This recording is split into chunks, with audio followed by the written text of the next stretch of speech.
جو ساتھی سنتوں سے فارغ ہو چکے ہیں وہ اگلی صف کو مکمل کریں۔ الحمدللہ نحمده ونستعینه ونستغفره ونؤمن به ونتوکل علیہ ونعوذ باللہ من شرور انفسنا ومن سیئات اعمالنا من يهد الله فلا مضل له ومن يضلله فلا هادي له ونشهد أن لا إله إلا الله وحده لا شريك له ونشهد أن سيدنا ومولانا محمدا عبده ورسوله صلى الله عليه وعلى آله وأصحابه وبارك وسلم تسليما كثيرا كثيرا أما بعد فأعوذ بالله من الشيطان الرجيم بسم الله الرحمن الرحيم إنما يريد الله ليذهب عنكم الرجس أهل البيت ويطهركم تطهيرا وقال النبي صلى الله عليه وسلم لا يؤمن أحدكم حتى أكون هواه تبعا لما جئت به أو كما قال عليه الصلاة والسلام صدق الله العظيم وصدق رسوله النبي الكريم رب اشرح لي صدري ويسر لي أمري واحلل عقدة من لساني يفقه قولي۔ ایک مرتبہ نبی اکرم صلی اللہ علیہ وسلم پر درود شریف پڑھ لیجیے۔ اللہم صلی علی محمد وعلی آل محمد کما صلیت علی ابراہیم وعلی آل ابراہیم انک حمید مجید۔ اللہم بارک علی محمد وعلی آل محمد کما بارکت علی ابراہیم وعلی آل ابراہیم انک حمید مجید۔ محترم بزرگوں اور عزیز دوستوں، اللہ تبارک و تعالیٰ کا احسان، اللہ کا فضل اور اللہ کا کرم ہے کہ اللہ تعالیٰ نے ہم تمام کو نماز جمعہ کے لیے اپنے گھر مسجد جلد سے جلد آنے کی توفیق نصیب فرمائے۔ جو باتیں کہی جائیں ان تمام باتوں پر اللہ تعالیٰ ہم تمام کو موت تک ہمیشہ عمل کرنے کی توفیق نصیب فرمائے۔ جس کا جمعہ میں نے کس تعلق سے بیان کیا تھا؟ محرم کے تعلق سے بات جی محرم کے تعلق سے 4 سال محرم کے تعلق سے آج کا یاد نہیں رہتی ہے پہلی بات اس میں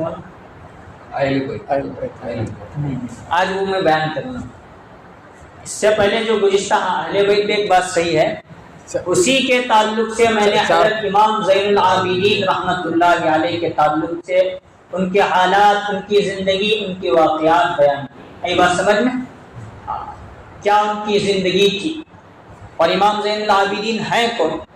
یہ حضرت حسین کے لڑکے، نام تھا علی بن حسین، لقب ملا امام زین العابدین، عبادت کرنے والوں کے سردار۔ جتنے بھی عابدین گزرے ہیں ان تمام کے سردار یہ گزرے ہیں۔ کربلا میں سب شہید ہوئے، یہ بیماری کی وجہ سے میدان جنگ میں نہیں اترے، بیمار تھے۔ بعد میں قافلہ گزرتے گزرتے یزید کے وہاں تک پہنچا، پھر وہاں سے لے کر پھر واپس مدینہ منورہ یہ سب آئے، اور حضرت امام زین العابدین اس وقت چھوٹے تھے، پھر ہوتے ہوتے بڑے ہوئے، اور کیا حالات ان پر گزرے، کس طرح انہوں نے خدمت کی، کیسی زندگی گزاری۔ اتنا سب کچھ کرنے کے بعد امت کے افراد ہی نے نواسے رسول کے بیٹے، یہ بھی نواسے ہوتے ہیں، پر نواسے کو کس طرح زہر دے کر تڑپا تڑپا کر اس امت کے افراد نے، کیا ہم لوگوں کو نبی سے اور نبی کے گھر والوں سے، نبی کے خاندان سے اور نبی کی آل اولاد سے اتنی دشمنی کیوں ہے؟ اللہ ہی بہتر۔ ہم نے نہ نبی کو چھوڑا، نہ نبی کی اولاد کو چھوڑا، نہ نبی کی اولاد یعنی نواسوں کو چھوڑا، نہ ان کی اولاد کی اولاد کی اولاد یعنی پڑ نواسوں کو چھوڑا، اور آج تک بھی ہم ان لوگوں کو چھوڑنے کے لیے تیار۔ اللہ خود قرآن مجید میں کہتا ہے انما یرید اللہ لیذھب عنکم الرجس اہل البیت، اللہ تو یہ چاہتا ہے کہ اہل بیت یعنی نبی کے گھرانے والوں سے رجس یعنی گندگی اور گناہ کو پاک کرنا چاہتا ہے۔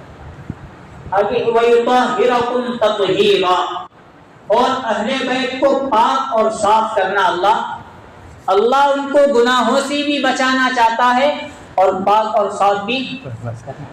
مطلب یہ کہ اہل بیت کا مقام اور مرتبہ اللہ کے نزدیک بہت اونچا ہے، بہت بڑا ہے۔ اسی لیے اللہ نے خود قرآن مجید میں اعلان کیا، نبی سے تو محبت ہے، نبی کے گھر والے جتنے بھی ہیں ان سے بھی بڑی محبت اللہ تعالیٰ کو۔ اب وہ کتنے جنے اہل بیت میں آتے ہیں بولے تو پورا وقت یہاں سے ختم ہو۔ مختصر طور پر یہ کہ بیویاں بھی اہل بیت کے اندر شامل، بچے بھی اہل بیت میں، اہل بیت مطلب گھر والے، نواسے شامل، پر نواسے شامل، جہاں تک یہ سلسلہ قیامت تک چلے گا رسول کے گھرانے کا، سب کے سب اس میں شامل ہیں۔ جو ان سے محبت کرے گا گویا اس نے نبی سے محبت کی، نبی کی وجہ سے اللہ سے محبت کی، اور جس نے ان سے دشمنی رکھی، بغض رکھا، اس نے نبی سے دشمنی رکھی، اور جس نے نبی سے دشمنی رکھی اس نے اللہ سے دشمنی۔ اس لیے ان سے بڑے محبت کرنے کی ہم تمام لوگوں کو ضرورت ہے۔ صحابہ اکرام میں بڑے بڑے افراد گزرے ہیں، ابو بکر کے مقام کو کوئی پہنچ نہیں سکتا، صدیق اکبر رضی اللہ عنہ، حضرت عمر رضی اللہ عنہ کے مقام کو کوئی پہنچ نہیں سکتا رضی اللہ عنہ، لیکن اتنے بڑے جلیل القدر صحابہ نے جب بات آتی ہے اہل بیت کی تو اپنے آپ کو یہ لوگ چھوٹا شمار کر کے اہل بیت یعنی نبی صلی اللہ علیہ وسلم کے گھر اور گھرانے کے ساتھ بڑی محبت، عقیدت اور بڑے تعلق، گہرے تعلق کے ساتھ یہ لوگ ملا کرتے۔ حضور کا معمول یہ تھا جب خطبہ دینے کے لیے منبر پر بیٹھتے اور ادھر نواسے رسول، کیا نام، حضرت حسن اور حسین آتے، صحابہ بیان فرماتے، خطبہ شروع تھا اور مجمع پورا کا پورا مسجد نبوی میں موجود تھا، لیکن جیسے ہی نواسے رسول آئے آخر میں ان کو جگہ مل رہی ہے نہ کے برابر، حضور نے اپنا خطبہ روکا، اٹھ کر چلے گئے، نواسے رسول دونوں کا حسن حسین کو لیا، کندھوں پر بٹھائے، آ کر اپنے دونوں طرف بٹھایا، پھر آگے کا خطبہ جاری۔ حضور نماز پڑھ رہے ہیں، حسن حسین تشریف لائے تو دونوں کندھے پر بیٹھے، جب تک دونوں کندھوں سے نہ اترے ہو رسول اللہ صلی اللہ علیہ وسلم نے سجدے سے سر نہیں اٹھائے۔ لیکن ہمیں ادھر محرم کا مہینہ آیا تو ان کے نام کا جلوس منا کر ان کا جو جنازہ ہمیں نکالتے ہیں، اس سے نبی کو کتنی تکلیف ہوتی ہوگی اللہ ہی بہتر جانے۔ باتیں بہت ہیں۔ حضرت ابو بکر صدیق رضی اللہ عنہ کا دور خلافت آیا تو حضرت ابو بکر صدیق رضی اللہ عنہ مال غنیمت دینے کے لیے تشریف فرماتے دارالخلافت پر بیٹھتے تھے تو دیکھتے کہ تمام لوگ موجود ہیں، علی کے بیٹے حسن حسین ہیں یا نہیں، پہلے چیک کرتے کہ اگر ہیں تو پہلے ان کو دیا جائے، اور اگر اس مجلس میں وہ نہیں ہیں تب تک مجلس کو اسی حالت میں روکا جائے جب تک علی اور علی کے بیٹے رضی اللہ عنہم اجمعین مسجد کے اندر اور جہاں دارالخلافت لگی کرتی تھی وہاں۔ اور جب بات محبت کی آتی کہ اپنی اولاد موجود ہو اور حسن حسین رضی اللہ عنہ اور حضرت علی موجود ہو تو اپنے بیٹوں سے اتنی محبت، اتنا تعلق نہیں رکھتے تھے ابو بکر صدیق رضی اللہ عنہ جتنا حسن حسین سے رکھتے۔ جب بھی کوئی بات پوچھنی ہوتی تھی اپنی اولاد سے اور بڑے صحابہ سے پوچھنے سے پہلے حسن حسین رضی اللہ عنہ سے پوچھا۔ یہ محبت کا اثر ہے، ان کو معلوم تھا ان سے محبت کرنا، کس سے محبت کرنا ہے، اللہ سے، اور ان سے دشمنی رکھنا اللہ سے دشمنی۔ اور کہتے تھے حضرت ابو بکر صدیق رضی اللہ عنہ جب بھی بات مجھے میری اولاد اور مقابلے میں حسن حسین کی آئے گی تو میں اپنی اولاد کو پیچھے چھوڑ کر سب سے پہلے حسن حسین کو آگے۔ بولا ہی نہیں، ان لوگوں نے کر کے بھی دکھایا، کر کے بھی، بس زبانی جمع خرچ صحابہ کے پاس نہیں تھا، جو محبت تھی اس محبت کا اظہار وہ صحابہ اکرام کر کے دکھاتے۔ سب صحابہ کو حسن حسین رضی اللہ عنہ سے بڑی گہری محبت تھی۔ حضرت عمر رضی اللہ عنہ کا دور خلافت جب آیا تو جب مال غنیمت یہاں آیا ایک سے قیمتی جوڑے تھے. وہ جو قیمتی جوڑے تھے حسن حسین کو دکھایا, اس میں سے جو تمہیں پسند ہے وہ لے لو. اب دونوں نواسوں کو ملک شام یمن سے مال غنیمت آیا تھا, وہاں کے بادشاہوں کے جبے قبے مال غنیمت میں آئے تھے, بڑے قیمتی بڑی عمدہ تھے, لیکن دونوں نواسوں کو پسند کوئی ایک بھی پسند نہیں آیا. پوچھا آپ کو اس میں سے پسند نہیں ہے؟ کوئی بھی نہیں. جب پسند نہیں ہے تو عام مسلمانوں میں سے تقسیم کر دوں؟ انہوں نے کہا ہمیں تو اس میں کوئی پسند نہیں آیا, بس جب ہمیں پسند نہیں آیا تو ہمارے کام کرنے اور لوگوں کو تقسیم کر دی. ٹھیک, اگر تمہاری اجازت ہے, میرا ابو بکر کا اصول تو یہ ہے تم کو پہلے دینا, پھر بعد میں ہم پورے صحابہ کو پورے مدینہ کو اپنے گھر والوں کو دیتے رہیں گے. جب تمہیں پسند نہیں ہے تو تقسیم کر دیتا ہوں. تقسیم کیا, نواسوں کو کچھ بھی پسند ہے. تمہاری کیا پسند ہے مجھے یہ بتاؤ. اس بات کو انہوں نے اپنے خط کے اندر لکھا. حسن کو اس طرح کا جبہ پسند ہے, حسین رضی اللہ عنہ کو اس طرح کا جبہ اور ایسا کپڑا پسند ہے. پوری تفصیل لکھی اور اپنا خط ملک شام اور یمن کی طرف روانہ کیا. پورے ملک کے اندر کتنا ہی قیمتی ہو جبہ اور ساز و سامان کیوں نہ ہو, کپڑا ہو, کتنا ہی ہو, عمر بن خطاب دینے کے لیے تیار ہے. وہاں سے فوراً روانہ. خط گیا بھی, جیسا پسند تھا ویسا لے کر واپس وہ لوگ آ بھی. اتنا گہرا تعلق حضرت عمر حضرت ابو بکر صدیق رضی اللہ عنہ کا کرتے. ایک مرتبہ حضرت ابو بکر صدیق حضرت عمر رضی اللہ عنہ نے حضرت حسین رضی اللہ عنہ سے فرمایا آپ میرے پاس فلاں وقت میں تشریف لائیے, مجھے آپ سے تھوڑا کام ہے. اب وہ بات ختم ہوئی. وقت آنے پر حضرت حسین رضی اللہ عنہ اپنے گھر سے نکلے اور حضرت عمر رضی اللہ عنہ کے خلافت تک کے مقام تک گئے ہیں تو کیا دیکھتے ہیں, وہاں صحابہ اکرام, بڑے بڑے صحابہ اکرام ہیں. حضرت عمر رضی اللہ عنہ کچھ اہم مشورہ کر رہے ہیں اور یہاں باہر حضرت عمر رضی اللہ عنہ کے بیٹے عبداللہ بن عمر, کیا نام, عبداللہ بن عمر. عمر کے بیٹے کا نام کیا تھا, عبداللہ. وہ یہاں دروازے پر کھڑے ہیں, اندر ان کو آنے کی اجازت نہیں. ادھر حضرت حسین رضی اللہ عنہ آئے اور اجازت چاہنا ہی چاہ رہے تھے کہ میں اندر جاؤں, لیکن عبداللہ ابن عمر کو دیکھا. عمر جو امیر المؤمنین خلیفۃ المسلمین عمر ثانی خلیفہ ثانی یہاں کے بیٹے موجود ہیں, جب وہ اندر نہیں جا رہے تو میں اندر کیوں جاؤں. بات کر کے وہاں سے واپس وہ نکلنے لگے تو حضرت عمر رضی اللہ عنہ نے وہاں سے بیچ مشورے میں دیکھا اور بلایا. میں نے تو آپ کو بلایا ہے, آپ کیوں میرے پاس نہیں آ رہے تھے, واپس دروازے سے دور چلے کیوں جا رہے. تو حضرت حسین رضی اللہ عنہ کا جواب تھا, کہنے لگے جب امیر المؤمنین کے بیٹے عبداللہ بن عمر کو اندر آنے کی اجازت نہیں تو علی کے بیٹے حسین کو کہاں سے اجازت مل سکتی ہے. جب وہ نہیں جا رہے تو میں کیوں جاؤں, سمجھ کر میں واپس آ رہا. انہوں نے کہا اس کا مقام مرتبہ الگ ہے, تمہارا مقام مرتبہ الگ ہے. اس کے نانے کی کوئی حیثیت نہیں, لیکن تمہارے نانا نبی صلی اللہ علیہ وسلم کی حیثیت بہت بڑی ہے.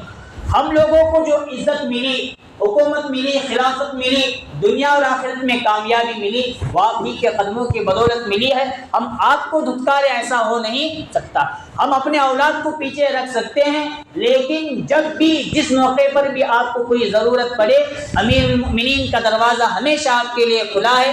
اجازت لینے کی ضرورت نہیں, سیدھا آپ ہمارے یہاں تک آ جائیے.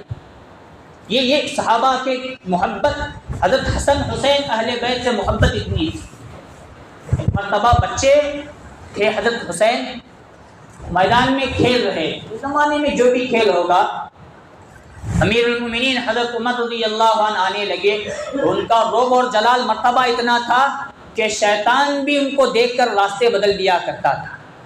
آنے لگے, اب شور مچ گیا بچوں میں, امیر المؤمنین خلیفۃ المسلمین عمر آ رہے ہیں. اب سب بچے ادھر ادھر منتشر ہو کر بھاگنے لگے، عمر آ رہے ہیں، عمر آ رہے ہیں، عمر آ رہے ہیں۔ وہاں کھڑے ہو کر میدان میں حضرت حسین رضی اللہ عنہ نے کہا تھا یہ تو ہمارے غلام ہیں، ان سے تم کیوں ڈرتے ہو؟ جب یہ بات اب بڑے آدمی کو بولے تو اس کو غصہ آنا چاہیے، لیکن جیسے ہی یہ بات حضرت عمر کے کانوں تک پڑی، حضرت حسین کو اپنے گود میں لے کر فرمایا جو آپ نے کہا ہے واپس ایک مرتبہ کرو، اور جو آپ ابھی کہہ رہے ہیں وہی کل قیامت کے دن کہنا، عمر کا بیڑا ہمیشہ کے لیے پار ہو جائے۔ چاہتے تو ڈانٹ سکتے تھے، لیکن محبت تھی، اس محبت کی وجہ سے اہل بیت سے اتنی محبت ان کو تھی۔ محبت رکھنا ہمارے لیے بہت ضروری ہے، ورنہ یہی لوگ کل قیامت کے دن ہمارا دامن پکڑ کر کہے یزید نے ہمیں اس زمانے میں قتل کیا تھا، لیکن تم اپنے زمانے میں یزید کے ساتھ رہ کر ہر مرتبہ ہر سال محرم کے مہینے میں ہمیں قتل کر رہے تھے اور ہمیں ہماری عزت اور ہماری ناموس کو ذلت میں بدل رہے تھے۔ اس کا جواب دو۔ یہ امت جواب دینے سے عاجز آ جائے گی اور سیدھا جہنم کا فیصلہ اللہ کر دے تو پھر بتانا بڑا مشکل تھا۔ محبت بہت ضروری ہے، جس نے ان سے محبت کی اس نے اللہ کے نبی سے محبت کرنے کی وجہ سے کامیاب ہو، اور جس نے ان سے دشمنی رکھی اس نے اللہ اور اللہ کے نبی سے دشمنی رکھنے کی وجہ سے ناکام ہو کر چلا گیا۔ اتنا ہی نہیں، ہر صحابی کے دل میں ان کی بڑی محبت۔ حضرت امیر معاویہ رضی اللہ عنہ اور حضرت علی کے درمیان جنگیں اور گھمسان کی لڑائیاں رہتی تھیں، لیکن جیسے ہی حضرت علی رضی اللہ عنہ شہید ہوئے، انتقال ہوئے، تو حضرت امیر معاویہ رضی اللہ عنہ کی طرف حضرت حسن رضی اللہ عنہ اپنا لشکر لے کر آئے، تو حضرت حسن کی طرف حضرت امیر معاویہ نے خط، ایک کاغذ اور قلم بھیجا، میری اور آپ کے والد کا جھگڑا تھا، میں آپ سے جھگڑا کر کر جہنم مول لینا نہیں چاہتا۔ یہ کتاب یہ قلم اور کاغذ میں آپ کے حوالے کر رہا ہوں، حسن آپ جو اس پر لکھیں گے وہ امیر معاویہ کو، حالانکہ کون تھے امیر معاویہ؟ بہت بڑے بادشاہ گزرے ہیں۔ حضرت عمر نے 22 مربع لاکھ میل پر اگر حکومت کی ہے تو حضرت امیر معاویہ نے 65 مربع لاکھ میل پر، یعنی پوری دنیا پر حکومت کر کے چلے گئے، پوری دنیا تک دین پہنچانے کا کام حضرت امیر معاویہ کر کے چلے۔ اور یہ تخت پر کب بیٹھے تھے؟ حضرت عمر بن خطاب رضی اللہ عنہ کے دور میں ملک شام کے تخت پر بیٹھ چکے تھے۔ حضرت عمر کے 6 سال تک وہ ملک شام کے بادشاہ رہے۔ حضرت عمر کا دور مکمل ہوا، حضرت عثمان کے خلافت کا دور کتنا؟ 12 سال، 6 اور 12 کتنے؟ 18 سال کا ان کو تجربہ تھا۔ اور حضرت علی کے زمانہ خلافت میں بھی ملک شام کے بادشاہ تھے، حضرت علی کے خلافت کا زمانہ 4 سال تک، 18 اور 22 سال تک خلافت کر رہے تھے، حکومت کو سنبھال رہے تھے۔ لیکن جیسے ہی حضرت حسن آئے تو حضرت حسن کی طرف بھیجا قلم اور کاغذ، اس پر جو آپ لکھیں گے وہ مجھے منظور ہے۔ حضرت حسن سمجھے میرے باپ کو میری ہی لوگوں نے قتل کیا ہے، تو اگر میں خلیفہ بنا تو پھر میرا کام نمٹانے کے لیے یہی لوگ آگے آئیں گے، امیر المؤمنین حضرت امیر معاویہ کی طرف سے کوئی بندہ ہمیں قتل کرنے والا۔ انہوں نے سیدھا اس پر لکھ دیا میں یہ خلافت صلح میں بدل کر آپ کے حوالے کر دیتا ہوں۔ تو آگے حضرت امیر معاویہ نے دوسری مرتبہ بھیجا آپ اس پر جو چاہتے ہیں لکھ لیجئے، صلح کے بعد وہ سب میں آپ کے لیے دینے کے لیے تیار۔ انہوں نے کچھ نہیں لکھا۔ اس وقت ہر مہینے یا سالانہ کئی لاکھ اور کئی کروڑ پیسہ حضرت امیر معاویہ اپنی جیب کے نواسے رسول کو دیا۔ دشمنی اگر ہوتی تھی تو کیوں دیتے؟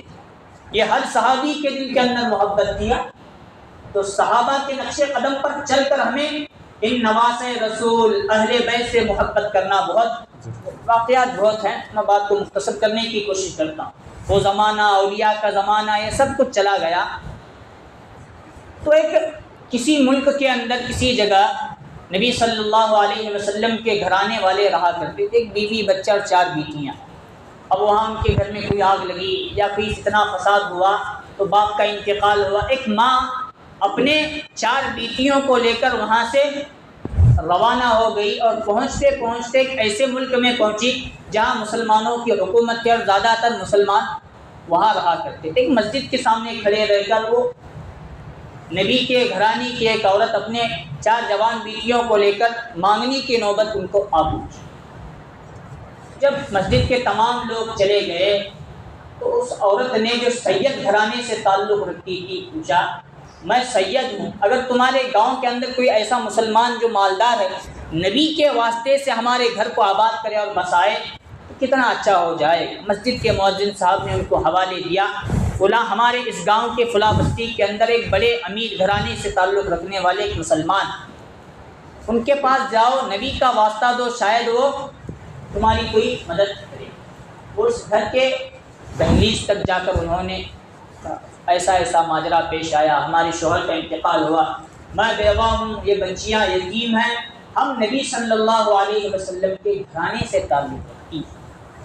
اس نے کہا، نبی سے تعلق رکھنے کی تمہارے پاس کیا پروف اور کیا سرٹیفکیٹ ہے؟ جاؤ، میں تمہیں نہیں مانتا، تم دھوکے باز ہو۔ وہاں سے دھتکار دیا۔